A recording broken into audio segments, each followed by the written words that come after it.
Hello, welcome to the channel simplify your mind. आज मैं आपके लिए एक ऐसी बुक की समरी लेके आई हूँ जिसमें हम बात करेंगे कि मनी कैसे हमारे डिसीजंस को इन्फ्लुएंस करता है। हम इसमें मनी की टेक्निकलिटीज नहीं समझेंगे, बल्कि हम समझेंगे कि मनी की साइकोलॉजी क्या होती है। ये बुक बहुत फेमस बुक है और इस बुक का नाम है psychology of money by Morgan house. तो फ्रेंड्स, बिना किसी देरी के चलिए स्टार्ट करते हैं आज की वीडियो। फर्स्ट पॉइंट ऑथर बताते हैं that no one is crazy. हमारे पर्सनल एक्सपीरियंसेस मनी के साथ सिर्फ 0.0001% कॉन्स्टिट्यूट करते हैं जो रियलिटी में वर्ल्ड में होता है, लेकिन हमारे एक्सपीरियंस हमारी सेकेंड हैंड नॉलेज से ज़्यादा कंपेलिंग होते हैं। इसीलिए इक्वली स्मार्ट लोग बहुत ज़्यादा डिसएग्री कर सकते हैं कि रिसेशन कैसे और क्यों होता है, हमें कितनी इन्वेस्टमेंट करनी चाहिए, कैसे इन्वेस्टमेंट करनी चाहिए, हमारी क्या प्रायोरिटीज होनी चाहिए और हमें कितना रिस्क लेना चाहिए। जब हम हिस्ट्री को पढ़ते हैं तो हमें लगता है कि हमें बातें समझ आ गई हैं, लेकिन हमें बातें समझ आने के लिए और हमारे बिहेवियर में चेंज लाने के लिए हमें उन्हें एक्सपीरियंस करना बहुत ज़रूरी होता है।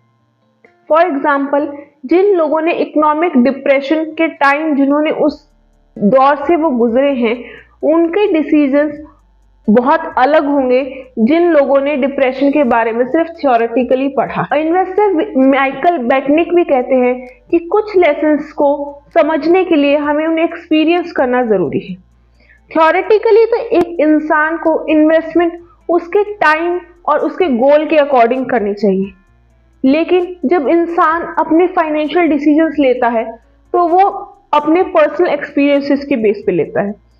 कोई भी इंसान जब अपने फाइनेंशियल डिसीजन लेता है तो वो हर वो चीज चेक करता है जो उसके लिए इंपॉर्टेंट होती है। वो अपने आप को एक स्टोरी बताता है कि वो डिसीजन क्यों ले रहा है, और वो स्टोरी उसके पर्सनल यूनिक एक्सपीरियंस के द्वारा शेप होती है।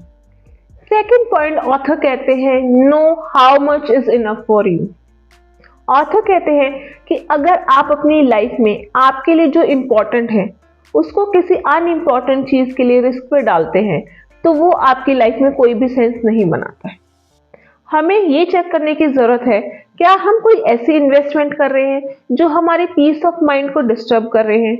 हमें कोई भी ऐसी इन्वेस्टमेंट नहीं करनी चाहिए जो हमारी रातों की नींद उड़ा दे, चाहे उसमें कितने भी रिटर्न्स हो। ऑथर कहते हैं किसी ना किसी टाइम आपकी लाइफ में इतने पैसे जरूर होंगे जो आपकी हर रीजनेबल डिमांड और डिजायर को पूरा कर सके। अगर आप उस टाइम पे पहुंच गए हैं तो आपको कुछ चीजों को ध्यान रखने की जरूरत है।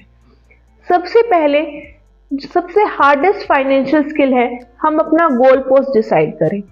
अगर रिजल्ट अचीव करने के साथ साथ हमारी एक्सपेक्टेशंस बढ़ती जा रही हैं तो ज्यादा स्ट्राइव करने के लिए कोई लॉजिक नहीं है, क्योंकि अगर हम ज्यादा एफर्ट्स डाल के उस रिजल्ट को अचीव भी कर लेते हैं तो हम और ज्यादा अचीव करने की रेस में भागते रहेंगे।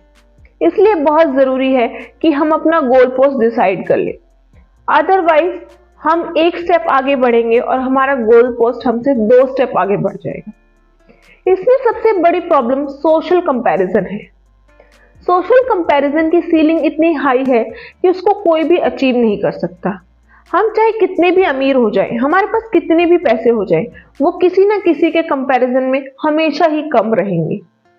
इसीलिए हमें ये समझने की जरूरत है कि ये एक ऐसी लड़ाई है जिसको कभी भी जीता नहीं जा सकता। इसीलिए हमें इस रैट रेस में शामिल होने की कोई जरूरत नहीं। हम देख सकते हैं कि अगर हमारी जरूरतें और हमारी डिजायर्स पूरी हो रही हैं तो चाहे किसी के कंपैरिजन में हमारे पास कम पैसा भी है, लेकिन वो हमारे लिए इनफ है। नेक्स्ट पॉइंट ऑथर बताते हैं, getting wealthy versus staying wealthy. Getting money and keeping money are 2 different skills.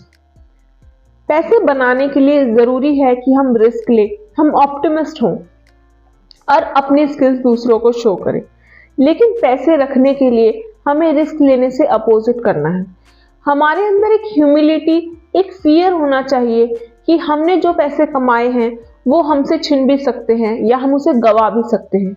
हमारे अंदर एक फ्रिगुअलिटी होनी चाहिए, एक एक्सेप्टेंस होनी चाहिए कि जो भी सक्सेस हमें मिली है उसमें हमारे हार्ड वर्क के साथ साथ हमें एक फैक्टर ऑफ लक ने भी कंट्रीब्यूट किया है। इसीलिए हमारी आज की सक्सेस हमारे आने वाले कल में सक्सेस रिपीट करे ये जरूरी नहीं।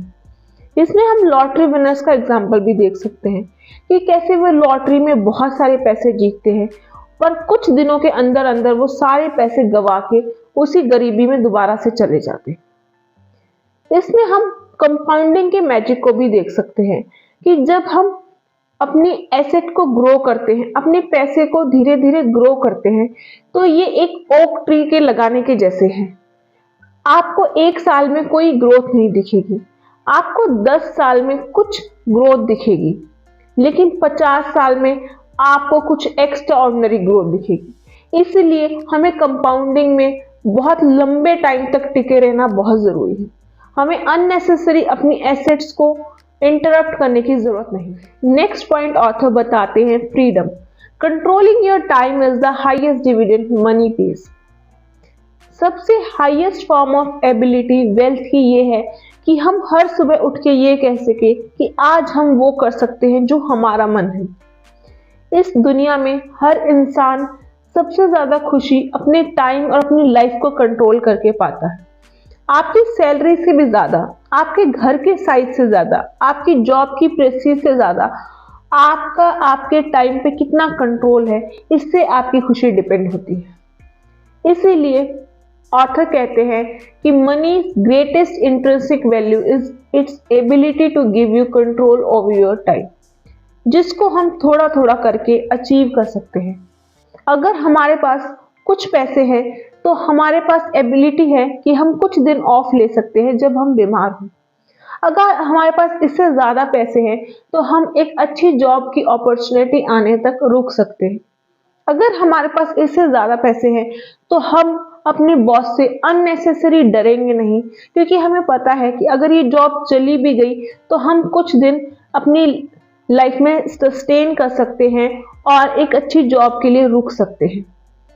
इससे ज्यादा हमारे पास अगर पैसे होंगे या हमारे पास 6 महीने का इमरजेंसी फंड होगा तो इसका मतलब ये है कि हम अपनी जॉब में लोअर पे के साथ फ्लेक्सिबल आवर्स के साथ काम कर सकते हैं। इसका मतलब ये है कि जब हम पैसे को अपने टाइम की फ्रीडम के लिए यूज करना स्टार्ट कर देते हैं तो वो सबसे बड़ा उसका डिविडेंड है। नेक्स्ट पॉइंट ऑथर बताते हैं save money as much as you can. Author कहते हैं कि वेल्थ बिल्डिंग में हमारी इनकम और हमारी इन्वेस्टमेंट रिटर्न से भी ज्यादा इफेक्टिव है और सबसे ज्यादा मैटर करती है हमारी सेविंग्स रेट। हमारी इन्वेस्टमेंट स्ट्रेटेजी काम करेगी या नहीं करेगी, कितने टाइम के लिए काम करेगी, मार्केट्स कब कॉपरेट करेंगे, हमेशा डाउट में रहते हैं, रिजल्ट्स हमेशा अनसर्टेन होते हैं। इसीलिए हमारी सेविंग और हमारी फ्रूगैलिटी 100% हमारे कंट्रोल में रहती है और हमारे फ्यूचर को सिक्योर कर सकते हैं। मैं ये नहीं कह रही हूँ फ्रेंड्स कि आप अपनी इनकम बढ़ाने के सोर्सेज मत ढूंढिए, लेकिन इनकम और सेविंग्स एक गाड़ी के 2 पहियों की तरह हैं। हम एक पहिए पे तो इतना ज्यादा जोर दे रहे हैं जो हमारी इनकम है, लेकिन जो सेविंग्स है जिन पर हमारा पूरा कंट्रोल है उस पर हम बिल्कुल भी ध्यान नहीं देते हैं। इसलिए जितनी हमारी इनकम बढ़ती जाती है उतने ही हमारे खर्चे बढ़ते जाते हैं। पर ये एक इंटेलिजेंट वे ऑफ लिविंग नहीं है। बहुत जरूरी है कि हम अपनी सेविंग्स को बढ़ाएं, जिससे हम अपना फ्यूचर सिक्योर कर सकते हैं। ऑथर कहते हैं कि हमारी वेल्थ की वैल्यू हमारे एक्सपेंसेस के रिलेटिव है। फॉर एग्जाम्पल, मैं और आप दोनों सेम इनकम कमाते हैं। आपकी इन्वेस्टमेंट स्ट्रेटेजी भी मुझसे बेटर है, आपकी इन्वेस्टमेंट रिटर्न्स भी मुझसे बेटर है, लेकिन मेरा खर्चा आपके खर्चे से आधा है। तो मेरे पास आपसे ज्यादा पैसे होंगे, आपसे ज्यादा मैं खुश रहूंगी और पीस ऑफ माइंड एंजॉय करूंगी। इसीलिए ऑथर कहते हैं कि हमारे एक्सपेंसेस जितने कम होंगे हम उतना ज्यादा सेव कर सकते हैं। हमें लगता है कि हमारी सेविंग्स का मतलब है income minus expenditure, but author यहाँ पे कुछ अलग चीज कहते हैं, that is income minus ego. हम जब अपने खर्चों को ऑब्जर्व करेंगे तो हम देखेंगे कि कितने सारे खर्चे ऐसे हैं जो हम लोगों को शो ऑफ करने के लिए करते हैं, जो हम लोगों को खुश करने के लिए करते हैं। एक मिडिल क्लास इंसान पूरी जिंदगी पैसे जोड़ता है ताकि वो अपने बच्चों की शादी अच्छे से कर सके। 2-3 दिन उन लोगों को खुश कर सके, लेकिन वो कभी रुक के ये नहीं पूछता क्या ये सब करना जरूरी है? क्या लोगों को खुश करने के लिए हमें पूरी जिंदगी कॉम्प्रोमाइज करना जरूरी है? इसलिए बहुत जरूरी है कि हम रुक कर देखें और सोचें कि क्या हम शो ऑफ करने से बच सकते हैं। जब हम लोगों के पॉइंट ऑफ व्यू के बारे में इतना नहीं सोचते, इतनी केयर नहीं करते कि लोग हमारे बारे में क्या सोचते हैं, तो हम डिजायर भी कम करते हैं, हमारे खर्चे कम हो जाते हैं और हमारी सेविंग्स बढ़ जाती है। नेक्स्ट पॉइंट है man in the car paradox. Author कहते हैं कि हमारे पोजेशन से इतना कोई भी इंप्रेस नहीं होता जितना हम खुद होते हैं। हम सोचते हैं कि हम अगर पैसों से शो ऑफ करेंगे तो लोग हमें एडमायर करेंगे, हमें लाइक करेंगे, बट रियलिटी में वो हमें एडमायर करने की जगह वो सोचते हैं कि अगर वो पैसे उनके पास होते तो बाकी लोग उन्हें एडमायर करते। इसलिए हमें जरूरी है ये समझना कि अगर हम लोगों की रिस्पेक्ट चाहते हैं, हम चाहते हैं कि लोग हमें एडमायर करें, तो हम मनी की बजाय और बहुत सारे रास्ते हैं जिन्हें अपना सकते हैं। हम ह्यूमिलिटी अडॉप्ट कर सकते हैं, काइंडनेस और एम्पैथी से हम लोगों की रिस्पेक्ट अर्न कर सकते हैं, ना कि पैसों को शो ऑफ करके।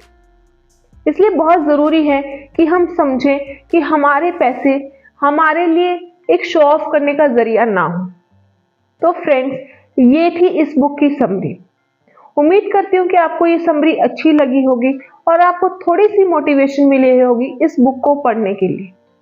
अगर आपको ये समरी अच्छी लगी हो तो आप इसको लाइक, शेयर एंड सब्सक्राइब कीजिए। अगर ऐसी कोई बात है जो आपको पसंद नहीं आई तो आप उसको कमेंट सेक्शन में लिख के बता सकते हैं ताकि हम उसको आगे से रिपीट ना करें। थैंक्स फ्रेंड्स, अपना वैल्यूएबल टाइम देने के लिए।